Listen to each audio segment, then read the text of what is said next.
Bismillahirrahmanirrahim. Assalamualaikum warahmatullahi wabarakatuh. Alhamdulillah, wassalatu wassalamu ala Rasulillah wa ala alihi wa ashabihi wa man tabi'ahum bi ihsanin ila yaumiddin. Amma ba'd. Insyaallah di pertemuan ketiga ini dan insyaallah jadi penutup untuk pengantar Madhab Hambali. Kita akan masuk kepada pembahasan di perkembangan Madhab Hambali di bagian mutaakhirin. Yaitu di zaman kita sekarang. Di mutaakhirin yang ketiga. Tahap ketiga, sehingga nanti menjadi relevan ketika kita membahas madhab Hambali, maka sebenarnya yang dimaksud adalah madhab Hambali mutaakhirin. Nah, jadi kan madhab Hambali berkembang dari awal tahap pertama, ya kemunculannya, kemudian mulai di tahap kedua mulai matang dan sudah matang di tahap ketiga ini. Jadi tahap ketiga itu sudah paten, sudah matang, sudah kokoh. Ya, madhab Hambali sehingga dia menjadi madhab yang mustaqir. Ya, nah kita harus tahu sebagai seorang Hambali untuk mengetahui tokoh-tokoh penting di periode terakhir ini, periode mutaakhirin. Nah ini nggak semua, sebenarnya banyak juga tokoh-tokoh penting di zaman di perkembangan yang ketiga ini, tahap ketiga ini, tapi kita akan membatasi yang benar-benar masyhur, yang benar-benar kitabnya kita pakai. Itu biasanya memang dipakai hampir di semua, ya hampir di semua. Nah kita mulai dengan yang jadi nulis stabil dengan Al-Futuhi. Nah, Al-Futuhi ini, beliau menulis kitab namanya Muntaha Irdat. Di fase yang kedua, kita tahu ada kitab Al-Muqni. Al-Muqni ini sebenarnya menjadi madar atau poros kitab-kitab di fase ketiga. Jadi adalah umdahnya, dia menjadi pondasinya.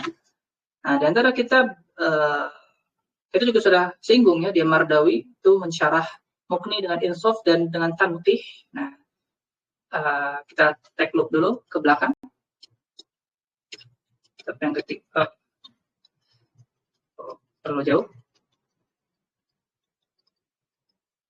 Nah kita lihat ini kan kita ada kitab Muqni Ibnu Qudamah. Nah ini yang menjadi poros di mutaakhirin. Nah di antara kitab yang penting dari Muqni ini disyarah oleh Al-Mardawi dengan Tanqih Al-Mushbih. Nah ini kitab penting kedua. Ya, jadi Al-Muqni, kitab penting pertama, adalah Tanqih Mushbih. Itu adalah syarah Mardawi untuk Al-Muqni. Sekaligus, karena Muqni ini isinya khilaf madhab, ya, khilaf mutlak, dan khilaf kuat, maka dijadikan satu pendapat mu'tamad, nanti kita singgung apa itu mu'tamad, di Tanqih Mushbih. Dan ini menjadi kitab pondasi mutakhirin nantinya.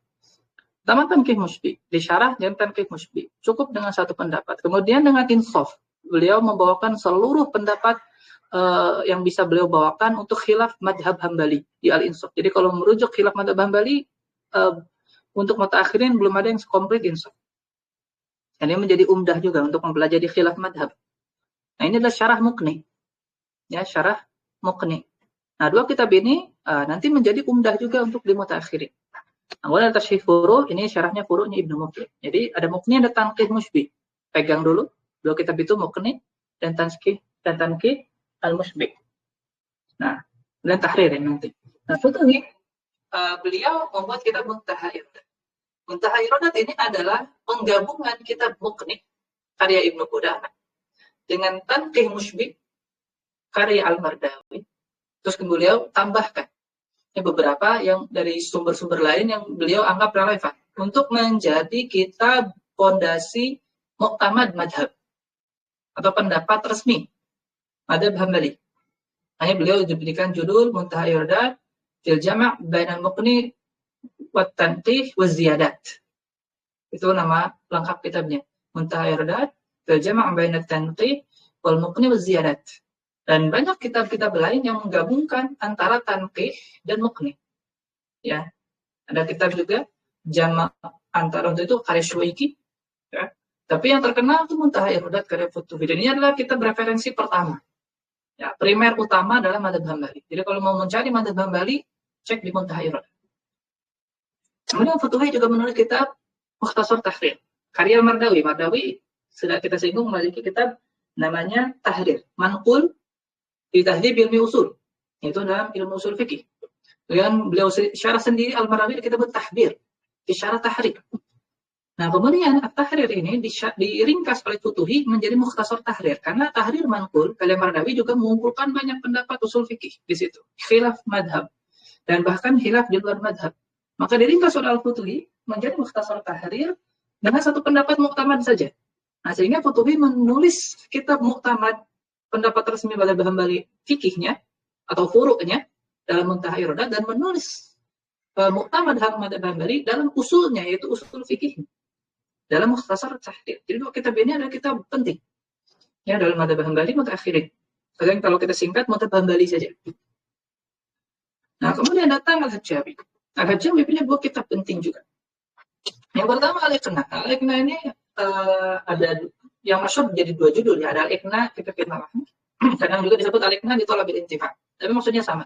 Nah, Al-Iqna ini menggabungkan tadi Al-Muqni, gabungkan Tanqih, masukkan Insaf, dan kitab-kitab lain beliau rangkum menjadi kitab Iqna. Dan tujuan beliau pun sama seperti Al-Futuhi untuk menuliskan pendapat muktamad. Pendapat muktamad. Pendapat resmi Madzhab Hambali. Ya, karena kan di fase kedua masih banyak orang-orang menukil khilaf dan masih ini sebenarnya yang muktamad yang mana, yang resmi yang mana, yang bisa mewakili Madzhab Hambali. Maka ditulislah Al-Iqna. Nah, Iqna ini lebih panjang, lebih banyak furuk fikihnya dibanding Muntaha Irodat. Jadi kitab Iqna itu lebih tebal. Jadi kalau Muntaha Irodat dicetak oleh Muassasah Risalah, ya, itu 2 jilid. Ya, oleh Rokais juga kalau tidak salah 2 jilid. Nah, kemudian Al-Iqna ini ditulis dicetak 4 jilid. Dia lebih tebal. Jadi lebih banyak furuk fikihnya. Nah, kemudian Al-Hajjawi juga menulis kitab Zadul Mustaqni. Nah, Zadul Mustaqni adalah ringkasan Al-Muqni karya Ibnu Qudamah. Ringkasan Al-Muqni karya Ibnu Qudamah. Yang tadi kita singgung. Ini kitab penting. Jadi Al-Muqni diringkas menjadi Zadul Mustaqni. Nah, Zadul Mustaqni ini adalah kitab yang harus dipelajari seluruh hampir yang terkenal di semua yang mempelajari Madzhab Hambali pasti belajar Zadul Mustaqni. Dominannya. Ya, dominannya ada kitab kedua yang kita sebut. Yang sama masyhurnya dengan Zadul Mustaqni. Zadul Mustaqni ini dia adalah ringkasan Muqni dan membawakan furuk fikih yang luar biasa banyak sekali. Ya. Dikatakan sampai 6.000 ya, saya lupa persisnya. Tapi kalau Syekh Bakar Abu Zaid pernah ditulis dalam kitab Al-Madkhal Al-Mufassal, itu sekitar ribuan ya, sampai 6.000 kalau tidak salah. Saya lupa angka pastinya, tapi di atas 5.000. 3.000 atau 6.000 ya, saya lupa. Banyak sekali permasalahan fikih sehingga ada yang mengatakan Zad wal Bulugh kafiyun lin nubugh. Jadi ngafal Zad dan ngafal Bulughul Maram itu cukup untuk menjadi seorang fakih. Karena banyaknya permasalahan fikih yang ada dalam Zadul Mustaqni. Ya, seorang Hambali belum sah Hambalinya kalau belum belajar Zadul Mustaqni. Dan kalau di Saudi sini memang biasanya kurikulumnya dimulai dari Manhajus Salikin atau langsung ke Aqsar. Ya, jadi Manhajus Salikin, Aqsar, kemudian Zadul Mustaqni. Nanti kita lihat ada kitab keempat setelah ini. Ya, jadi Zadul Mustaqni adalah matan penting. Dan ini adalah level pertengahan, nanti kita lihat. Dan di Harran Center kita juga sudah buka program belajar Zadul Mustaqni melalui kitab Ta'liq Muqni, ya, ada Syekh Dr. Mansur As-Suqub. Jadi bagi yang berminat silakan untuk join ke kitab itu, dan itu menjadi prasyarat bagi yang ingin mempelajari nanti kitab Raudhul Murbi. Nah, sekarang kita ke Mari Al-Karmi dulu. Nah, Mari Al-Karmi menulis kitab Ghayatul Muntaha. Nah, Ghayatul Muntaha ini menggabungkan antara Muntaha dan Iqna. Karena pentingnya dua kitab ini dipelajari oleh banyak Hanabilah. Jadi sampai dilupakan Al-Muqni, dilupakan kitab-kitab madhab sebelumnya karena saking luar biasa dua kitab ini. Akhirnya Al-Maqi Al-Karmi menggabungkannya menjadi Ghayatul Muntaha fil Jama' bainal Iqna wal Muntaha. Digabungkan dua Muntaha dan Irodat dan Al-Iqna. Tapi Al-Maqi Al-Karmi tidak mencukupkan diri dengan menggabungkan saja, tapi beliau juga berijtihad untuk memberikan pendapat beliau pribadi ketika Muntaha dan Iqna berselisih. Nah, jadi Muntaha dan Iqna ini tidak 100% mereka bersepakat dalam masalah. Nah, sehingga Syekh Al-Karmi menulis kitab Goyatul Muntahah digabung dan beliau memberikan pendapat pribadi. Ketika Muntahah dan Iqna berselisih, beliau merojihkan sendiri mana yang menurut beliau pendapat mu'tamad.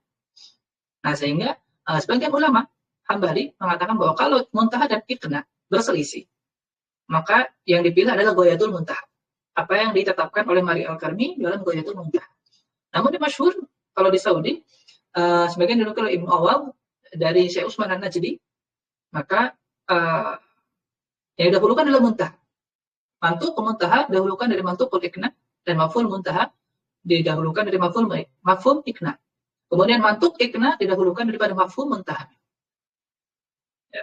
Jadi kan ada mantuk, ada mafhum. Ya. Nah, mantuknya Iqna didahulukan daripada mantuknya Muntahah didahulukan dari mantuknya Iqna, dan mafhumnya Muntahah didahulukan dari mafhumnya Iqna, dan mantuknya Iqna didahulukan dari mafhumnya Muntahah. Nah, ini dinukil dalam ulama Najd, kitab ulama Najd. Ya. Jadi Syekh Utsman An-Najdi. Syekh Utsman An-Najdi. Beliau juga tokoh dalam madzhab Hambali. Nah, itu jadi dua pendapat masyhur ketika Muntahah, Iradah, dan Iqna berselisih. Maka ada yang mengatakan yang rojih pendapat mu'tamadnya adalah Mari Al-Karmi, ada yang merojihkan adalah Muntahah. Ada juga thariqah yang lain mengatakan ya tarjih sendiri. Kembali kepada kitab referensi primer yang nanti kita akan singgung ulang apa itu referensi primer. Ya. Nah, lalu Al-Karmi menulis kitab Dalilul Talib. Nah, ini adalah masyhur kedua. Jadi kalau menjadi seorang Hanabilah, imma dia belajar dalil, punya dalil talib, atau imma dia belajar Zadul Mustaqni. Jadi pilihannya dua. Jadi ini adalah level setelah aksar. Jadi setelah belajar asal mukhtasarat, biasanya milih ke dalil atau milih ke zad. Nanti kalau dari dalil berarti ke Manarus Sabil, kalau ke Zadul Mustaqni berarti ke Raudhul Murbi. Nah, biasanya lebih memilih ke Zadul Mustaqni. Kenapa? Karena kita akan mempelajari kitab keempat penting lain dalam madzhab Hambali, yaitu Raudhul Murbi. Nah, Raudhul Murbi ini adalah syarah Zadul Mustaqni. Nah, jadi kenapa Zadul Mustaqni lebih didahulukan? Ya, lebih didahulukan daripada Dalil Talib, karena nanti biar enak setelah Zad langsung ke syaratnya Raudhul Murbi. Bisa juga setelah Aksor ke Dalil kemudian ke Raudhul Murbi, tidak masalah.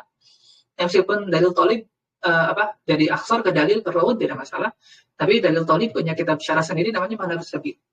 Ya, Manarus Sabil. Dan Manarus Sabil ditakhrij hadisnya oleh Syekh Albani menjadi Irwaul Ghalil.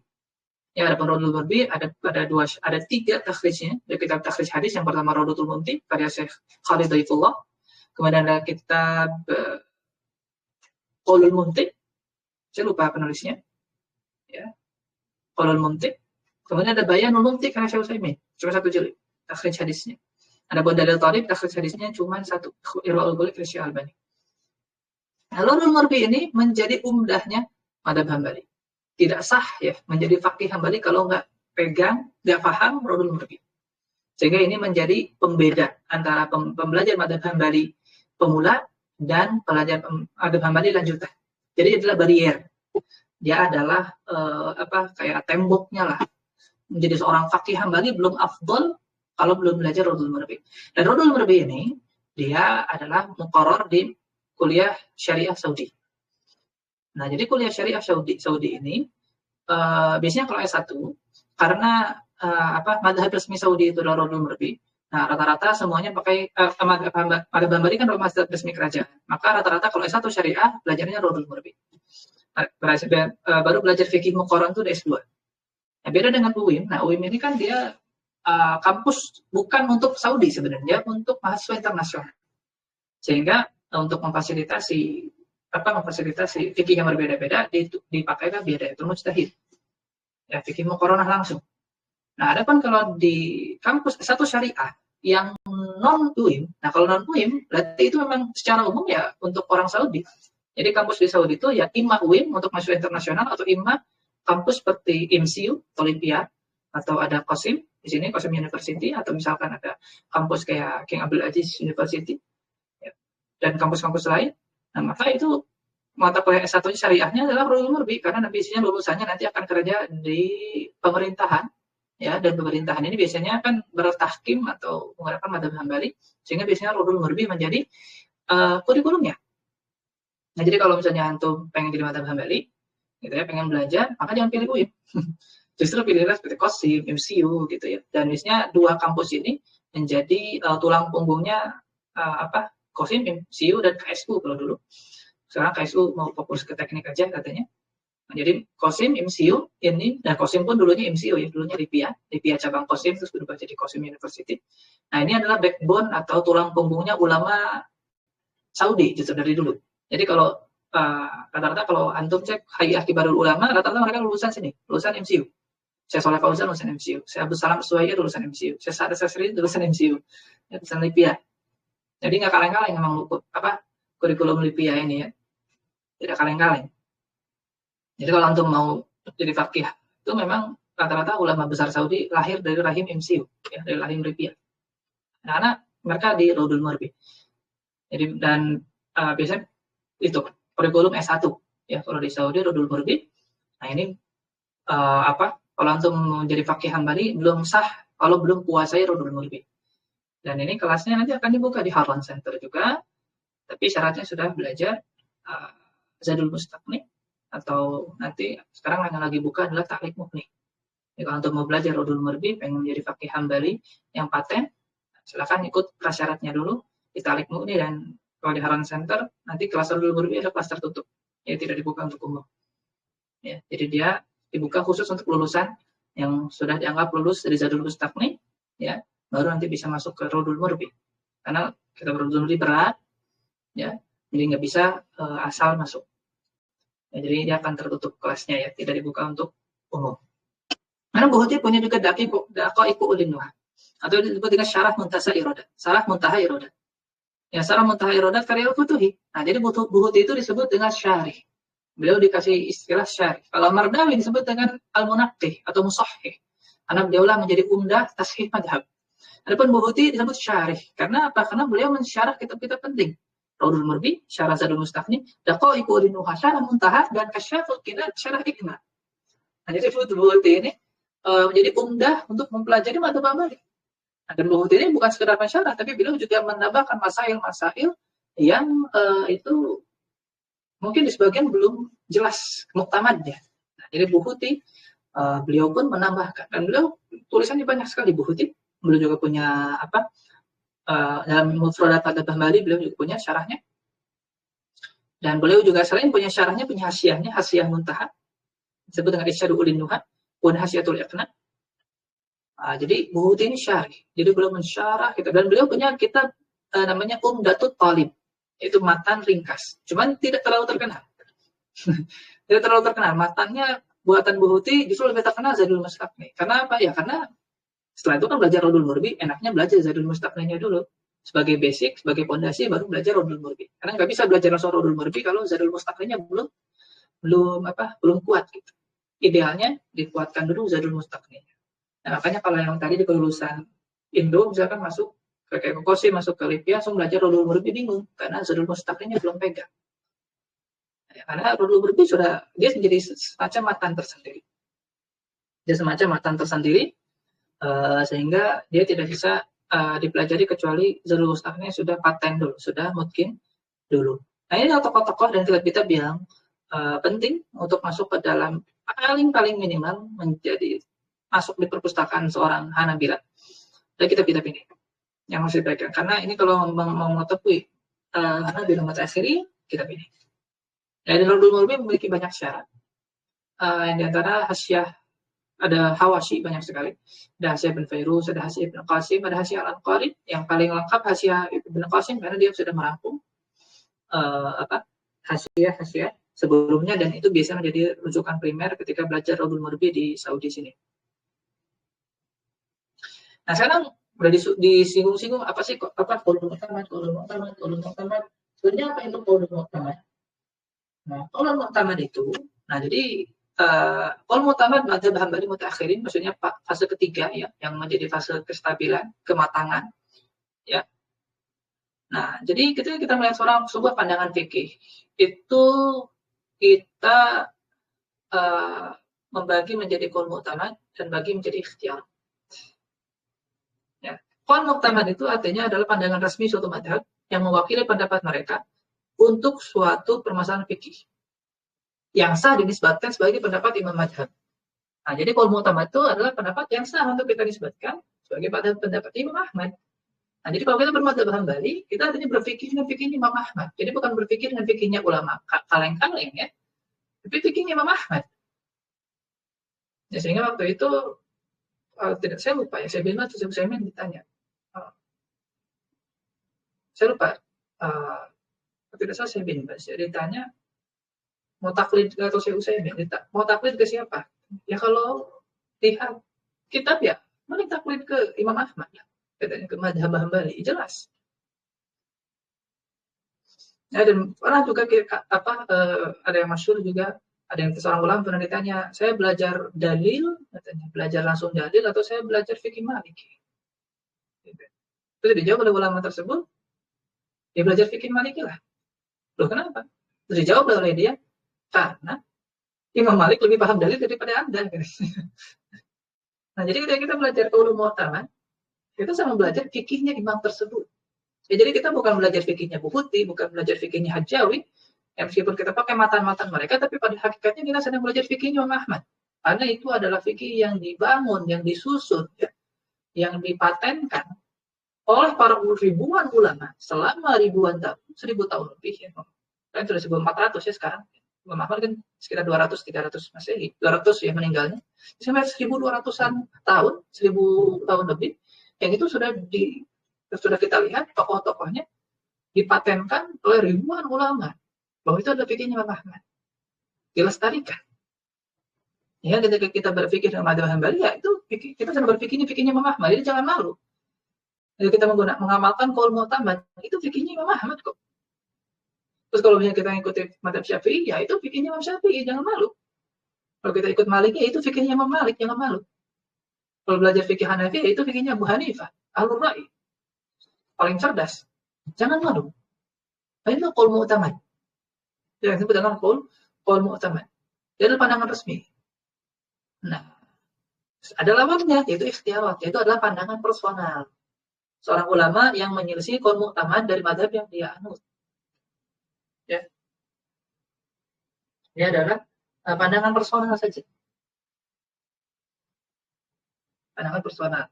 Makanya kalau dalam madzhab Hambali ada yang satu kitab ikhtiarat yang paling masyhur, yang paling sering dipelajari, yaitu ikhtiarat Syekhul Islam Ibnu Taimiyah rahimahullah.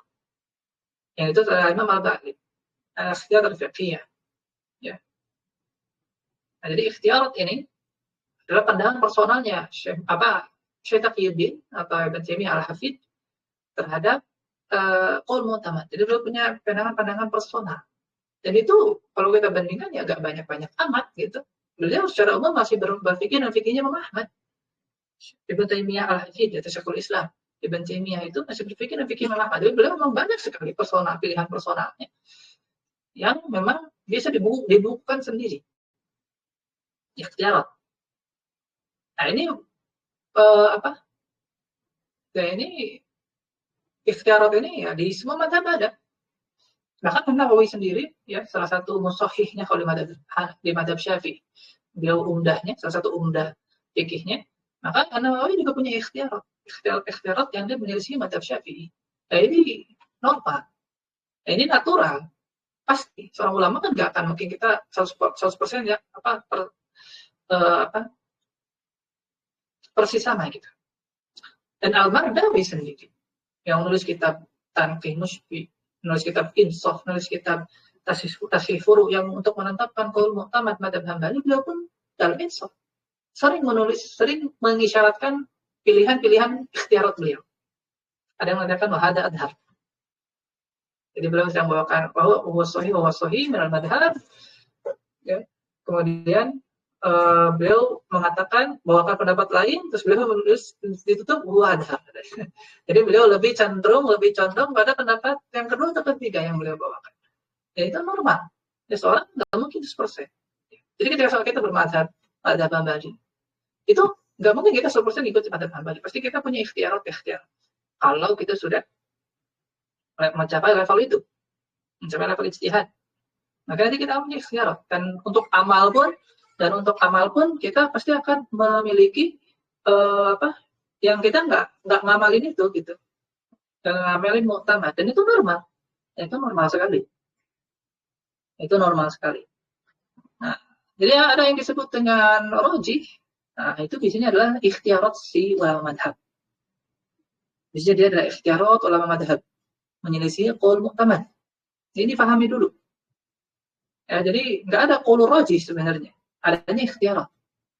Adanya di ikhtiarat. Imma dia menyelisih biasanya dia akan mengambil pendapat kedua atau pendapat ketiga atau pendapat keempat dalam madhab yang dia anut sendiri.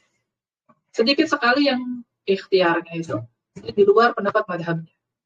Seperti Ibnu Taimiyah ada beberapa pendapat yang memang di luar madhab Ahmad, tapi justru oleh ulama yang datang setelah beliau dijadikan itu bagian dari madhab, sebagai bagian dari madhab Hambali yang disebut dengan wajah.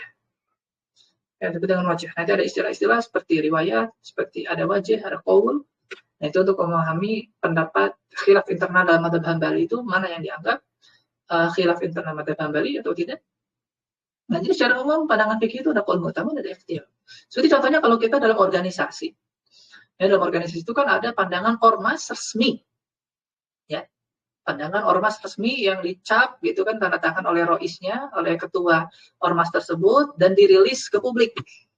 Yang itu akan dianut, akan diamini oleh para pengikut ormas. Gitu biasanya. Karena kan yang di bawah-bawah itu kan nggak ikut mikir biasanya. Taunya udah ada ketetapan fatwa dari ormasnya, maka mereka ikuti saja. Nah, tapi tokoh-tokoh, biasanya tokoh-tokoh ormas itu masing-masing punya pandangan personal yang memang tidak bisa kita nisbatkan sebagai pandangan resmi ormas. Begitu kan? Atau misalkan sederhana lagi, misalkan kita ngumpul dengan satu RT, gitu kan? Terus RT itu atau RW itu memberikan ketetapan bahwa warga RT ABCD. Tapi mungkin Pak RT ini punya pandangan personal, mungkin kita punya pandangan personal, tapi tidak bisa kita nisbatkan sebagai pandangan dari RT tersebut. Jadi tadi seorang tokoh ormas tertentu, kan dia punya pandangan personal yang berbeda dengan pandangan ormasnya, dan dia nggak bisa menisbatkan pandangan itu pada ormasnya, karena ormas punya pandangan resmi yang sah diakui bahwa itu adalah pandangan ormas. Ada juga dia punya pandangan personal. Itu yang wajib dipahami. Mu'tamad artinya adalah pandangan resmi suatu madhab yang sah dinisbatkan sebagai pendapat imam. Adapun ikhtiarat, ya bahasa lain ini qaulur rajih, ya ada yang mengatakan qaulur rajih, maka dia adalah pandangan personalnya, dia menyelisihi madhab yang dia anut biasanya. Tapi jarang keluar secara total dari madhab tersebut. Biasanya dia ikut pendapat kedua, ikut pendapat ketiga, ikut pendapat keempat dalam madhab dia sendiri yang kan itu bersesuaian dengan madhab lain. Ya. Saya akan contohkan lagi. Ikhtiarnya Ibnu Taimiyah itu jumhur berpendapat, termasuk madhab Hambali berpendapat air itu 3. Tahur, tahir, najis. Ibnu Taimiyah memiliki ikhtiar. Ikhtiar beliau adalah air itu cuma 2, tahur dan najis. Dan pendapat beliau bersesuaian dengan madhab Maliki. Nah, ini pendapat kedua adalah madhab, dan dari riwayatnya dari Imam Ahmad. Imam Ahmad pernah berpendapat demikian. Ya, tapi yang ditetapkan sebagai pendapat resmi itu ada air itu 3, mengikuti jumhur. Kemudian Imam Ahmad dalam qaul mu'tamadnya menurut para ulama Hanabilah mengatakan bahwa najis tidak bisa dibersihkan kecuali dengan air. Adapun Ibnu Taimiyah punya ikhtiarat. Ya, dan ini juga ada riwayat dari Imam Ahmad bahwa najis itu bisa dibersihkan dengan apapun. Yang penting bersih. Itu yang kita amalkan sekarang. Yang penting najisnya hilang, bersih, kering, maka sudah kita pakai lagi. Nah, inilah pendapat yang bersesuaian dengan mu'tamadnya madhab Hanafi. Tapi itu ada dalam madhab Imam Ahmad. Ya, atau qaul bidabagh. Jadi dalam madhab Hambali itu mu'tamad itu dabagh ya, atau di samak itu tidak mensucikan kulit, tetapi tidak mensucikan kulit. Namun punya ikhtiarat Ibnu Taimiyah boleh. Tanya dari itu sesuai dengan madhab Hanafi dan madhab Syafi'i. Tapi itu juga dari riwayat dari Imam Ahmad. Nah, seperti itu. Ikhtiarat itu dia memilih pendapat dalam tubuh madhab yang bukan pendapat resmi atau pendapat qaul mu'tamad. Ya, dan ini penting dipegang dulu agar kita nanti tidak salah menisbatkan bahwa ini pendapat madhab Hambali, padahal bukan. Padahal itu pandangan personal ulama madhab Hambali. Seperti banyak yang salah kaprah, mereka merujuk pada kitab Mughni. Mau belajar madhab Hambali, ceknya Mughni, salah total. Ini kan ditulis oleh Ibnu Qudamah ulama madhab Hambali. Iya, ulama besar. kita. Tapi kalau mau merujuk, ya minimal mukni lah, bukan mubni. Salah. Nah, makanya, kita dalam madzhab Hambali mutaakhirin, kita memiliki sumber primer. Itu tadi al-insaf, tashrih furu', dan tafsir musybih. Nah, itu 3 kitab utama ya, yang digunakan untuk mentashih, untuk menetapkan qaul muqtamad. Semuanya karangan Al-Mardawi, sehingga beliau disebut Al-Musahhih wal Munaqqih. Nah, jadi kalau antum seorang Hanabilah, maka nanti level tertingginya adalah mentashih, bukan level tertinggi ya, mulai naik level dalam mengecek pendapat muqtamad itu ketika antum sudah dirosah 3 kitab. Insaf, furu', dan tanqih, langsung mencari kitab qaul muqtamad dengan dirosah 3 kitab ini secara langsung. Kalau masih levelnya di bawah, nah biasanya kita cek di Muntaha, di Iqna, atau Ghayatul Muntaha. Nah, jadi kalau kita pengen tahu instan, nah maka cek di Muntaha, cek di Iqna, cek di Ghayah. Disamakan ketiganya, kalau sama itu madhab. Bila syak. Ya. Menurut orang Hanabilah, kalau Muntaha, Iqna, minimal Muntaha dan Iqna mereka bersepakat, maka dia hadal madhab bila syak. Maka itulah pendapat madhab, tanpa perlu diragukan lagi. Nah, kalau mau ditambah Ghayatul Muntaha, silakan. Nah, tapi kalau mau naik level, maka belajar tashih, ya, belajar menetapkan qaul muqtamad, maka kita pegang kitabul muqni, ya, karya Ibnu Qudamah, kemudian ngecek insaf, tashih furu', dan tanqih. Karena 3 kitab yang di bawah, Muntaha, Iqna, dan Ghayah, dia sumbernya 3 ini, aslinya, untuk mutaakhirin. Dan level paling tinggi lagi, level yang paling tinggi adalah dirosah. Ini adalah yang dilakukan oleh Ibnu Taimiyah, dirosah masail Imam Ahmad secara langsung. Nah, ini kita level paling tinggi. Kalau menetapkan qaul muqtamad itu dirosah nas masail Imam Ahmad. Nah, ini sama levelnya dengan kita ngecek dalil secara langsung.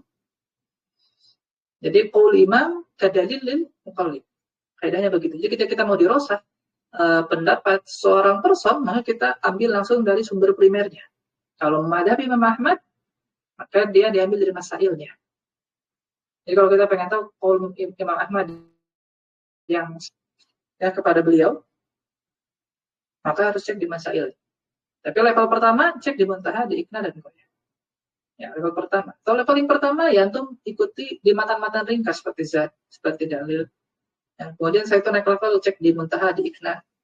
Yang kemudian naik level lagi tashih langsung dari insaf, tashih furu', dan tanqih. Dan yang paling tinggi ingin menetapkan qaul muqtamad madzhab Hambali, cek langsung di nas Imam Ahmad. Cek langsung di nas Imam Ahmad. Nah, ini yang ditunggu-tunggu. Belajar, tangga belajar madzhab Hambali. Nah, belajar fikih secara umum. Nah, jadi sebelum kita lihat tangga belajar fikih madzhab Hambali, belajar fikih itu tidak ngasal. Jadi belajar fikih itu tidak setidaknya ini adalah yang diisyaratkan oleh Ibnu Qudamah. Nah, ini adalah tangga belajar yang dipilih oleh Syekh Abdus Salam As-Suwaiyah. Ya, ulama Hanabilah sekarang, beliau adalah profesor di IMSIU, ya, di Libya Pusat di Riyadh. Nah, jadi ada tangga belajar fikih secara umum. Ya, jadi antum mau belajar fikih madzhab apapun, maka 4 tangga ini yang harus diikuti. Hatta walau tidak bermadzhab, ya, maka 4 belajar ini nanti akan agak kesulitan. Karena ada tangga, akan ada yang keskip. Makanya memang belajar madzhab itu lebih enak. Karena nanti dia lebih tertata dan lebih rapi. Yang pertama kita belajar itu tasawur. Berdasarkan satu pendapat. Ini diisyaratkan oleh kitab Umdatul Fiqih Ibnu Qudamah. Ya. Jadi belajar dulu tasawur masalah fikih berdasarkan satu pendapat. Jadi enggak belajar khilaf dulu. Ya, karena khilaf itu akan memusingkan. Karena yang paling penting dari belajar fikih itu, yang pertama itu tahu dulu tasawur masalahnya. Itu pertama. Yang kedua karena itu untuk diamalkan secara praktis. Ya, sering saya analogikan dengan belajar matematik. Matematik itu yang penting kita tahu tambah, tahu kurang, tahu bagi. Ya. Tambah, kurang, bagi, kali. Itu basic. Nah, itu sama seperti kan, yang penting nanti kalau jualan, ya, atau kita mau ke warung, kita bisa nggak ditipu gitu. Dan kalau kita jualan, nggak salah ngasih kembalian. Jadi praktis gitu. Jadi tahap pertama itu belajar fikih praktis, yang penting diamalkan. Nah itu fungsi belajar matan mukhtasar. Jadi belajar matan mukhtasar itu bukan saja dirasah, ya diamalkan juga.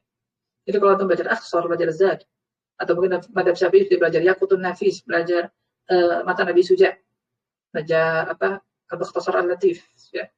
Maka tujuannya adalah untuk mempelajari tasawurnya dulu. Kita tahu ini gambarnya seperti apa sih. Seperti kali itu apa? Kali itu cuma tambah yang diulang-ulang.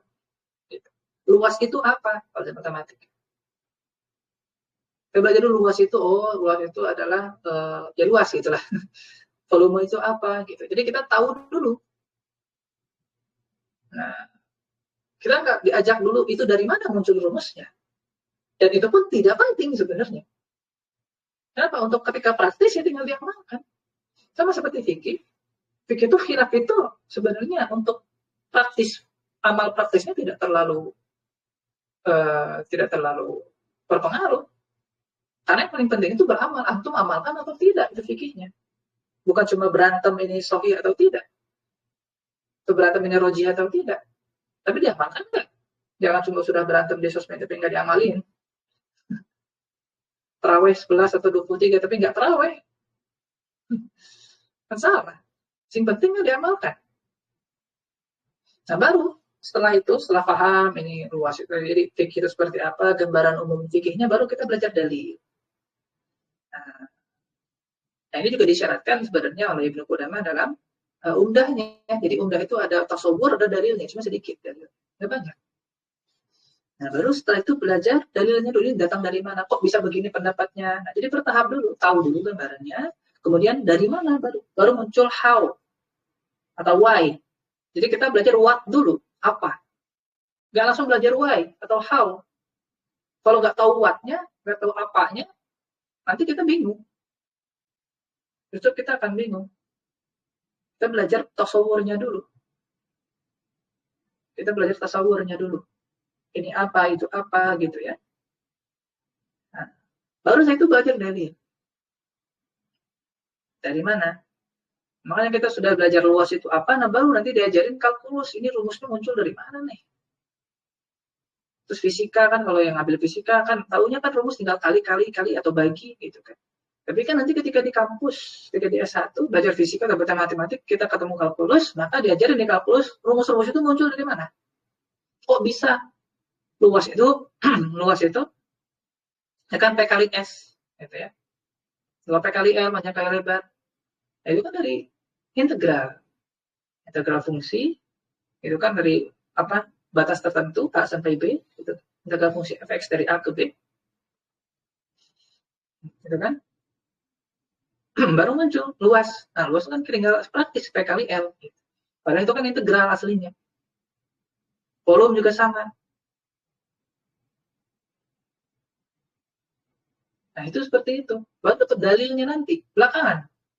Jadi itu kalau sudah tahu tasawurnya dulu. Karena kalau belajar dalil tanpa tahu tasawur, kusur. Nah, dia justru kurang. Dan bahkan memusingkan nanti dia jadi nggak kokoh. Fikihnya malah jadi amburadul. Nah, itu yang banyak terjadi. Fokus pada ngajarin dalil, fokus ini dari mana, fokus, tapi nggak tahu. Sebenarnya ini ngomongin apa sih? Dia harus tahu dulu. Apa dulu, baru dalilnya. Kemudian, nah setelah itu baru belajar khilaf internal. Nah, khilaf internal ini juga fokusnya adalah untuk mempelajari kenapa, ya. Nah, ini udah masuk ke ranah usul fikih, masuk ke sini. Sebenarnya tahap kedua juga sudah masuk ranah usul fikih, karena sudah belajar how dan why itu, antum belajar usul fikih dulu. Kenapa dalilnya ini, ya kenapa begini, kenapa begitu. Nah, itu nggak bisa dijelaskan kecuali sudah paham usul fikih. Jadi tahap kedua itu tidak akan maksimal, bisa sebenarnya, tapi tidak akan maksimal kalau nggak belajar usul fikih. Nah, kalau tahap ketiga nggak bisa sama sekali kalau nggak belajar usul fikih.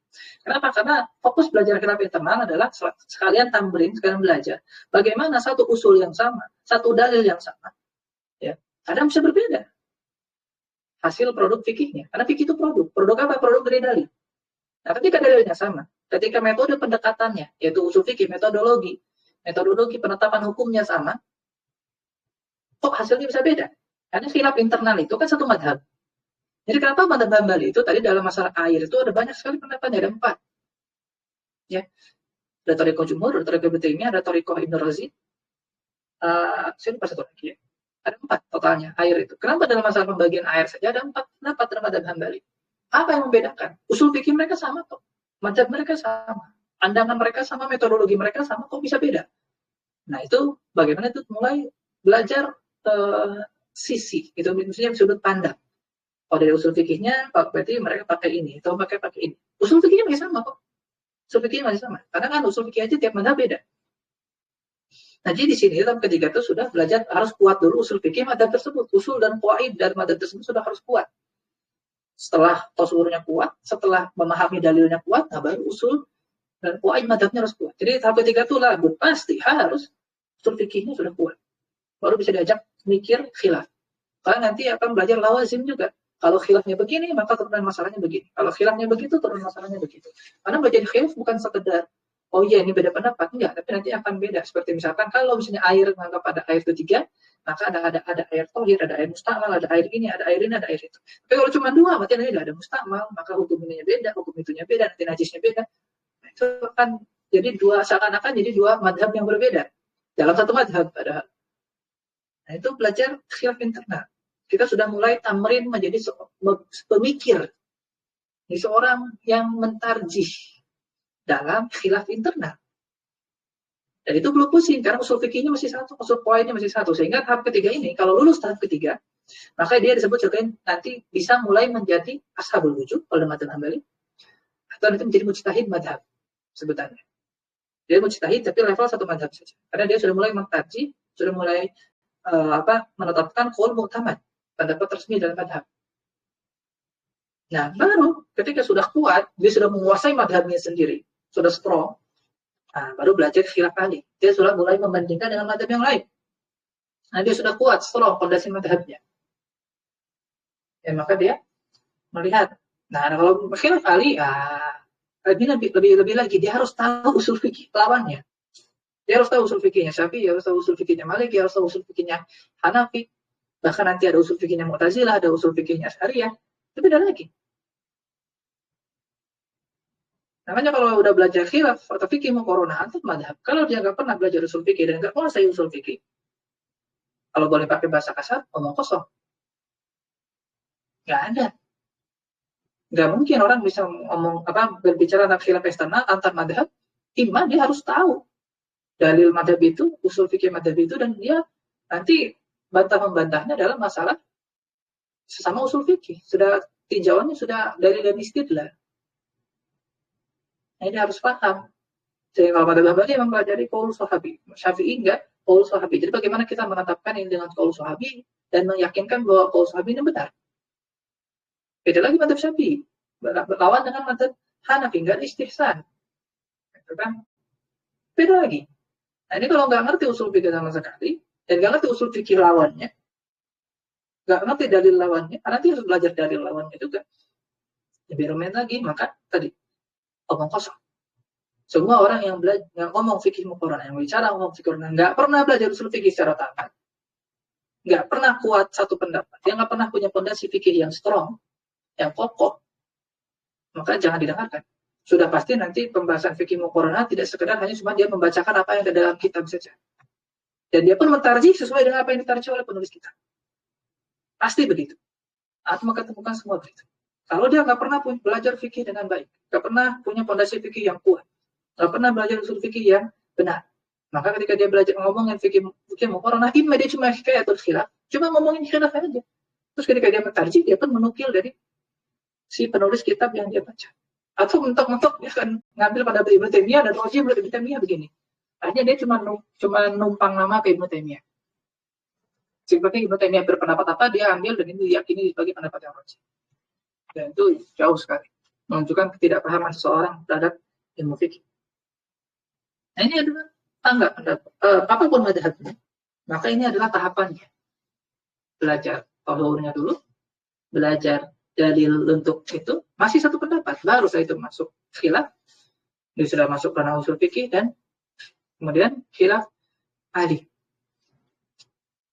Nah ini, jadi kalau antum mau belajar fikih manapun, hatta kalau tidak bermadhab, nanti sehingga tidak akan bisa lepas dari madhab sebenarnya. Karena nanti antum kalau mengikuti pendapat, misalkan belajar duror pada Syaukani, ya antum belajar fikih madhabnya Syaukani. Karena itu pemikirannya Syaukani. Dan sayangnya, ya cuman itu aja gitu, duror bahiyah, kalau tidak salah. Artinya itu tanpa madhab. Ya itu belajar madhabnya Syaukani, berarti belajar fikih sunnah, kayak Said Sabiq, ya berarti itu belajar fikihnya Said Sabiq, madhabnya Said Sabiq.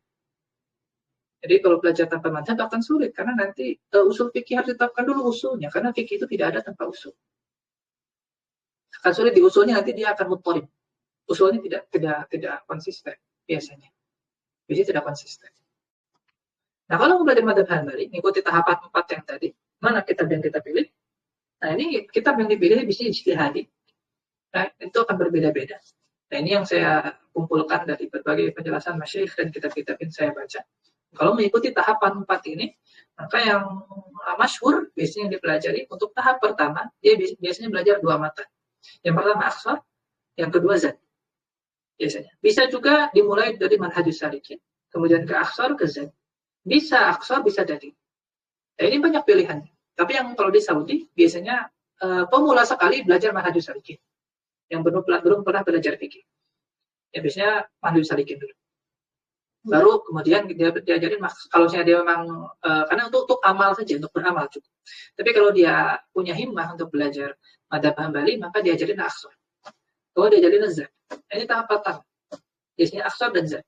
Karena zat masailnya sudah banyak, sudah cukup untuk mewakili global madhab. Tapi lebih banyak lagi nanti di ikna. Masailnya lebih banyak lagi sebenarnya. Tapi habisnya aksar dengan zat. Nah, kemudian belajar dalil. Nah, kadang bisa dari syuruhat zat itu sendiri, seperti ta'liq muqni, yang akan nanti di Harran Center, kita punya programnya. Nah, atau ke Raud Murbi secara langsung, tapi ini biasanya kembali kepada pengajar. Ini kembali kepada pengajar. Kalau di Harran Center, kita untuk belajar zat, kita coba belajar dalilnya juga dari ta'liq muqni. Baru kita ke Raud Murbi. Tapi mau langsung ke Raud Murbi dari zat juga tidak masalah. Sebenarnya tidak masalah. Ya. Dan itu biasanya di sini begitu. Ada zat, ada suruh. Kalau di Saudi begitu. Nah, jadi mempelajari dalil dan tasawurnya itu di Raudhul Murbi. Karena Raudhul Murbi kan syarat dalilnya banyak. Dan ta'lil dan macam-macamnya banyak. Kemudian, belajar muntaha, ikna, dan syuruhat. Nah, mulai menambah ziyadah furu' fikih dari muntaha, ikna, dan syuruhatnya. Biasanya di tahap kedua. Karena di sini kan belum ada khilaf. Jadi mulai kalau Raudhul Murbi sudah lulus, nah biasanya dia sudah di rosah muntaha, ikna. Dia, entah itu dengan gurunya atau dia di rosah pribadi. Raud biasanya masih dengan guru. Nah, tahap ketiga, khilaf nazil. Nah, belajar al-muqni serta syuruhatnya, dan syuruhat muqni banyak, ada insaf, ada mubdi, ada munti. Ya.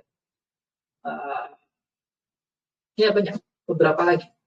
Ya ada mutallib untuk mufradatnya. Ini biasanya muqni. Nah, kemudian al-kafi. Ya, al-kafi itu karya Ibnu Qudamah juga. Jadi kalau khilaf nazil internal pasti kitabnya Ibnu Qudamah, karena beliau yang nulis itu. Karena kan insaf juga syarahnya muqni. Nah, kalau belajar khilaf eksternal ya baru belajar mubni. Jadi mubni itu masih jauh sekali. Ya. Kalau ada yang langsung belajar mubni, itu nggak akan kuat. Itu fikihnya beda-beda. Kalau untuk mau menjadi orang fakih yang tak khusus gitu dan punya malakah yang paten, panjang perjalanan itu. Tidak pendek. Ya panjang sekali. Perjalanan itu panjang sekali. Kemudian ada al-furu. Ya, ada kitab al-furu. Ya, furu juga soalnya khilaf internal, tapi dia seperti yang saya bilang, dia banyak membawakan dengan disamakan dengan madhab-madhab lain, sehingga kita bisa tahu beberapa pendapat-pendapat madhab yang lain. Tapi yang lebih paten memang mughni. Furu bisa menjadi sebagai teman saja.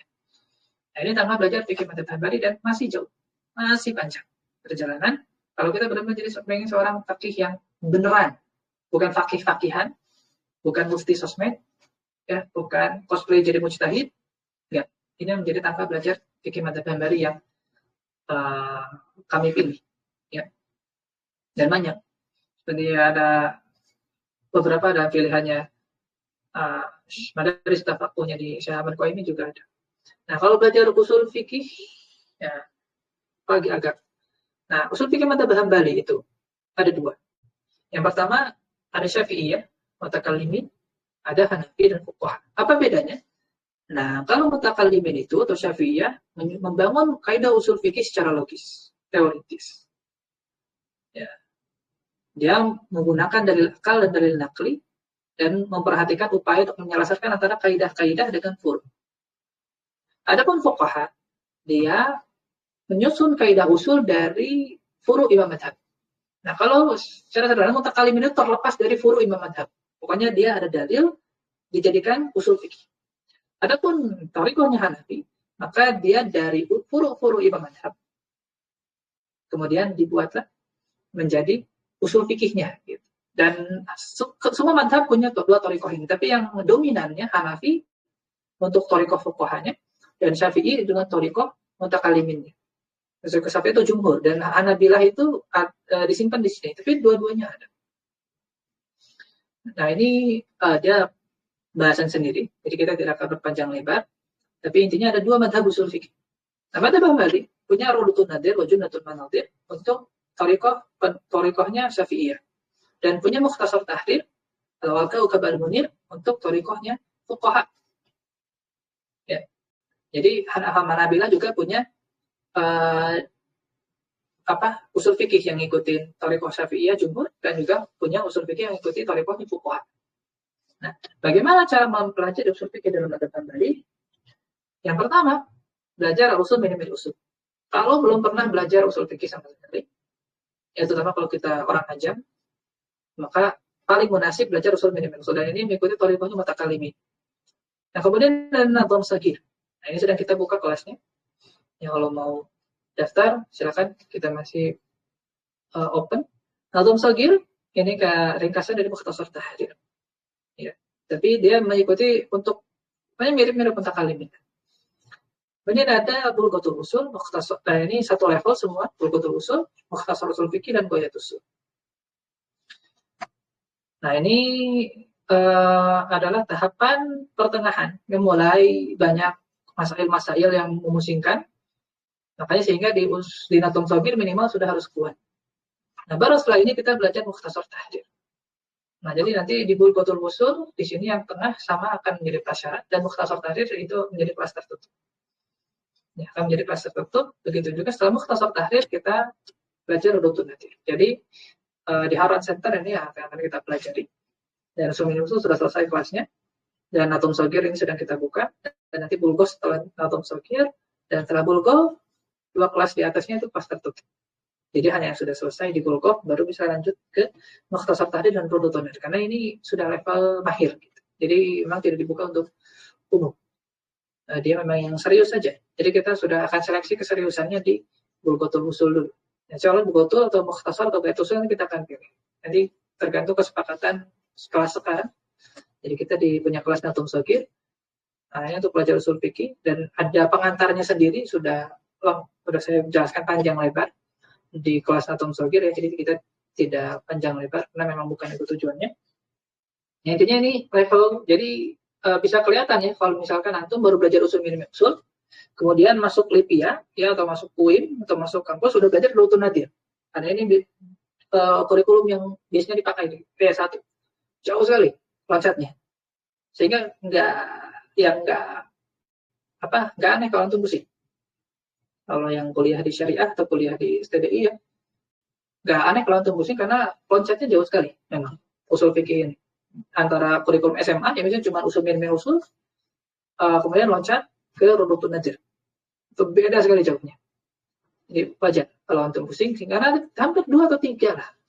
2 atau 3 di sini 3 tangga yang terloncati sehingga terbayang sulitnya dan pusingnya nanti di Rudutun ketika belajar Rudutun Nadir. Dan sebenarnya kalau Nadham Shaghir tidak wajib untuk dipelajari, bisa langsung loncat, tapi kami lebih memilih untuk bertahap naiknya agar lebih paten, lebih kuat. Insya Allah kita tutup, itu sudah selesai untuk pengantar madzhab Hambali dan insya Allah di pekan depan kita akan mulai masuk ke dalam kitab Bidayatul Abid wa Kifayatul Zahid, mempelajari furu fikih mazhab Imam Ahmad. Kita tutup dengan doa kafaratul majelis. Subhanakallahumma wa bihamdika, asyhadu an la ilaha illa anta, astaghfiruka wa atubu ilaik. Assalamualaikum warahmatullahi wabarakatuh.